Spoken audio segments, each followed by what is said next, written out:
Life goes on day. Well, I suppose it was partly inevitable, and like most people who become involved in the labour movement, also partly accidental.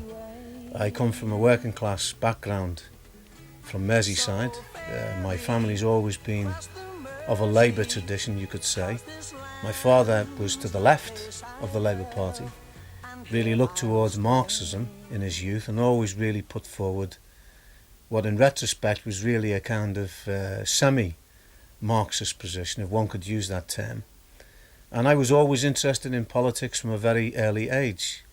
But I met a supporter of the Marxist tendency that eventually set up the newspaper Militant. Met him on after a football match, went along to a May Day demonstration in Liverpool. This individual, by the way, saw me wearing a CND badge. I supported CND, but I was also looking towards a socialist and I suppose a Marxist position. I then went along to the local Labour Party on a canvass, and I also then met another supporter of the Militant. Then I gradually became involved in the grouping which subsequently set up the Militant newspaper. We did have the whole world before us, and looking back, and perhaps even at the time, our opponents would have considered that our task was hopeless, because the tiny handful of Marxists in Liverpool, in London and a few other centres in Britain, it must have appeared as though we were like pygmies walking in the foothills of the Himalayas with this huge mountain before us, a mountain that was going to be very difficult, if not impossible, to actually scale. Because of course at that stage it was a period in some ways similar, in some ways very different to the position that we have today. It was similar in the sense that we were coming to the end of the 13 years of a Tory government. We were on the eve of a Labour government coming to power. That Labour government would have been a right-wing government, we expected, and it subsequently developed in that way, led by Harold Wilson. The ideas of reformism, of right-wing reformism, appeared to be very strong within the Labour Party and the trade unions.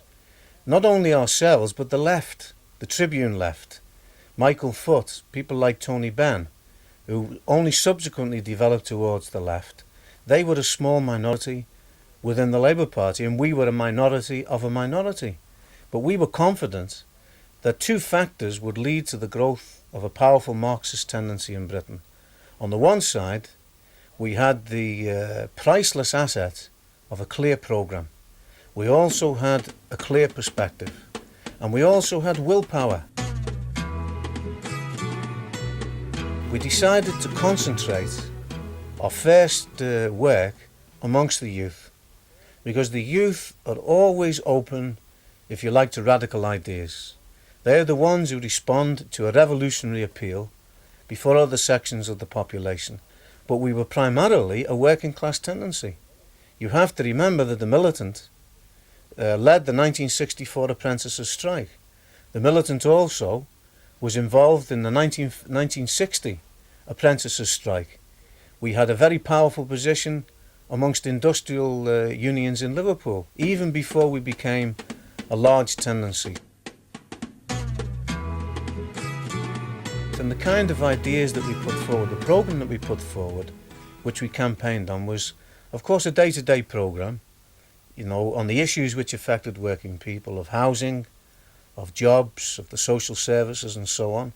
We particularly formulated a youth programme, which at one stage was called Youth for Socialism, which took up the issues such as the apprentices' conditions, low pay for young workers, the question of war and peace, all the issues which affect young people. And we combined the kind of day-to-day issues which we approached in the form of a transitional programme, in the sense that the reformists would also put forward ideas of this character, but of course it would be utopian within the confines of capitalism. And therefore we linked up the struggle for jobs, for houses, for social services with the idea of the socialist transformation of society. But you have to put forward that idea in such a way that it becomes a concrete thing, a concrete idea for working people. So we said, well, which is the real power within society? There's a handful of monopolies. At one stage, by the way, in 1959, it was 612 monopolies. Then, on the basis of information that appeared in the capitalist press, I think when the paper was first set up, it was 500 monopolies, and then very quickly it became 400 monopolies, 350 monopolies, and today there was 300 monopolies and then 200 monopolies. So you will see, at each stage in the development of the militant, the demand for the nationalisation of the monopolies, the actual number differs because of the tremendous concentration and centralisation of wealth, of capital, of ownership of industry that has developed in British industry in the course of the last 20 or 30 years. So we put forward the central demand that a Labour government should nationalise the big monopolies. We said compensation, yes, but not the compensation for the ruined industries that we'd had in the past, such as coal, gas, electricity and so on.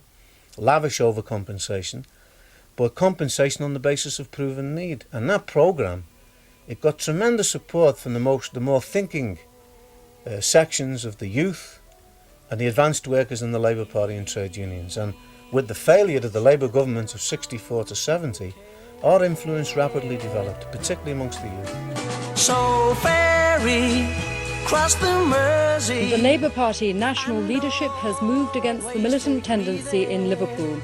The place I love.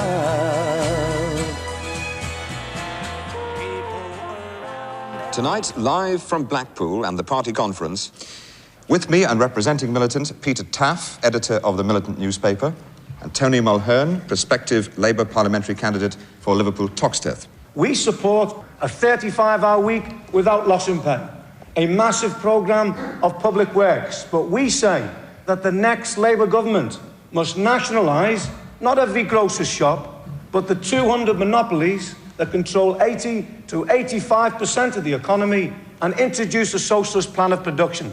If it doesn't do that, unfortunately, the next Labour government can create the disillusionment that the last Labour government created. That's why we lost the general election in 1970. Well, I think the whole chapter of the struggle in Liverpool, particularly it's at a heightened level of 1983 to 1987, is one of the most important post-war developments in the British Labour movement. It was a mass movement which involved hundreds of thousands of workers, of general strikes involving 70,000, 50,000 workers at one stage.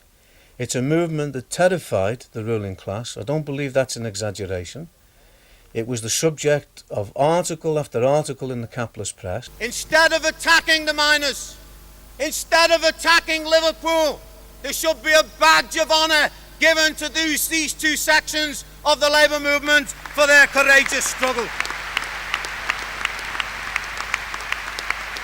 And remember, it was the only occasion in 1984, apart from the miners in 1981, which actually humbled the Iron Lady herself, where she was forced to retreat during the battle on the question of the finance to the council in 1984. So it was a very important development for the Labour movement as a whole. It was also critical for the development of the Marxist movement in Britain, because up to that stage you could say the task of Marxism, the supporters of Militant, was largely a propaganda task of winning people on the basis of convincing them of our ideas. Here now, for the first time, before a mass audience, with a mass movement, the ideas of Militant would be put to the test. And we've summed up this experience in our book, Liverpool, a City That Dared to Fight. And I would say that any worker who conscientiously studies the material contained in that book will see that the ideas of Militant were tested out, not in theory, but in action, and proved to be superior, answered the demands of the working people in the course of that struggle, much more than was the case, of course, with the reformist ideas. The Communist Party, which had quite a powerful base in Liverpool prior to 1983 was completely discredited, and the militant supporters came out enormously strengthened out of the Liverpool experience. However, this struggle did not just terrify the ruling class, it also terrified the right wing and the Labour Party. If you like, there's a certain analogy here with the position of the miners' strike. The reason why the right wing and the Labour and trade union movement did nothing to assist the miners, in fact they sabotaged the struggle of the miners. The same situation developed in the Liverpool struggle, and that was not an accident. Because if the policies of a militant class struggle, the policies of the miners' rank and file and leadership, and the ideas of militant would have triumphed in the sense that it would have been led to another defeat of Mrs. Thatcher, then that would have had enormous effect throughout the whole of the Labour movement. And therefore, if you like, the right wing within the Labour and trade union movement, who were the policemen of Mrs. Thatcher and the Tory government during the Liverpool struggle, they did the dirty work for Thatcher. That's the right wing Labour Party leaders and the right wing trade union leaders did everything to prevent the victory of that struggle.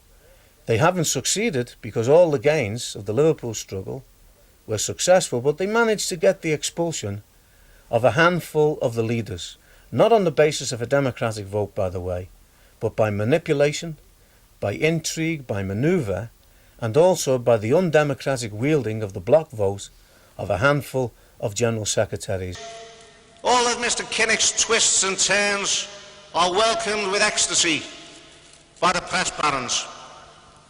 And he lives in such a dream world because he believes that Rupert Murdoch, Robert Maxwell and the rest of the gutter snipe reflect and are expressing public opinion.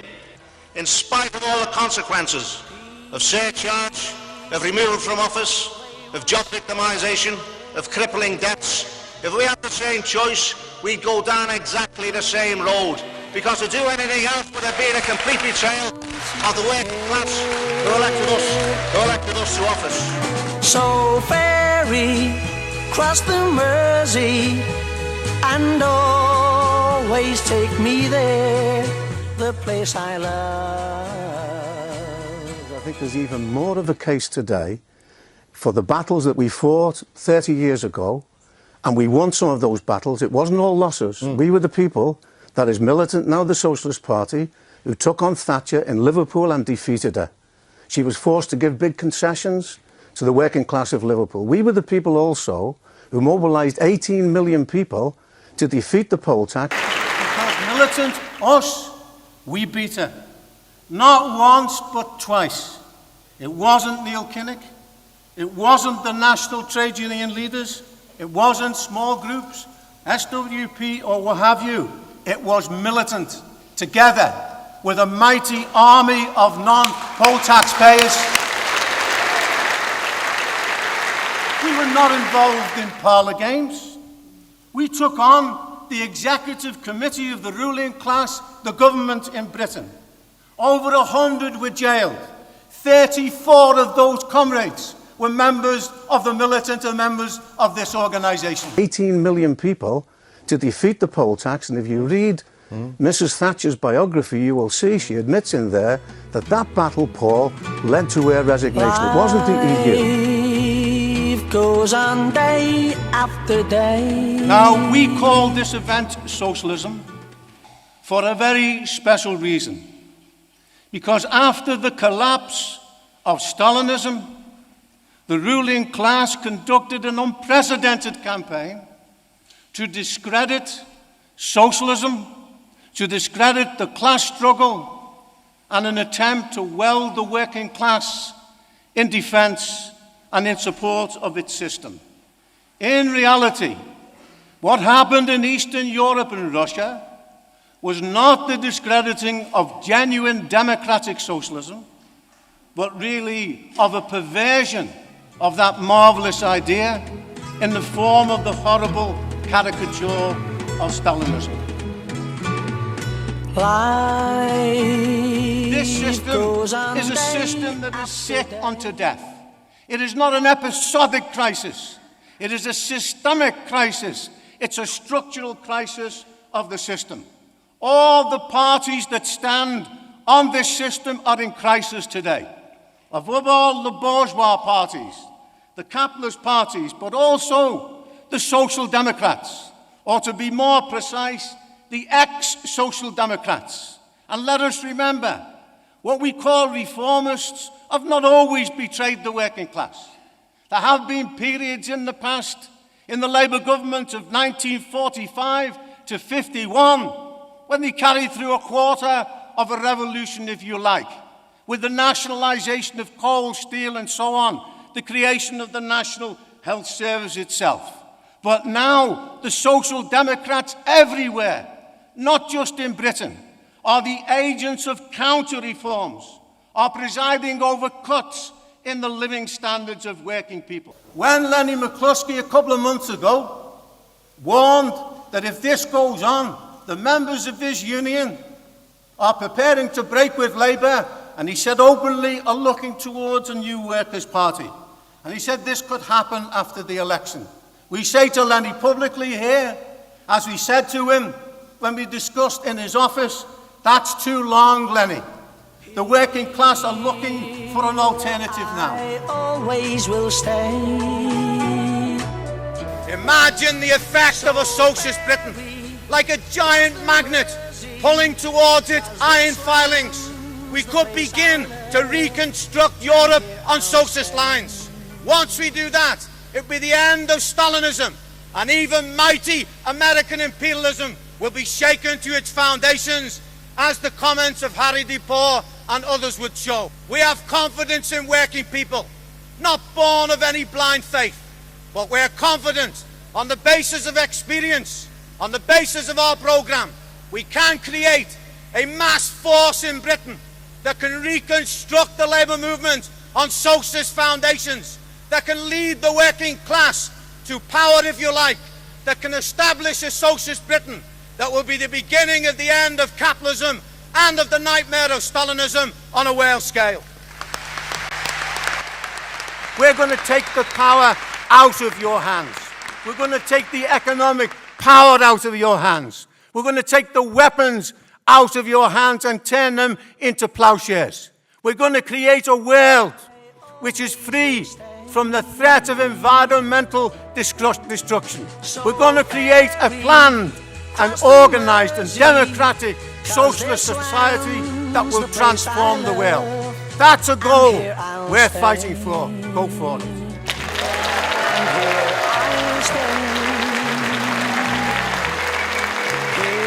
I'll stay.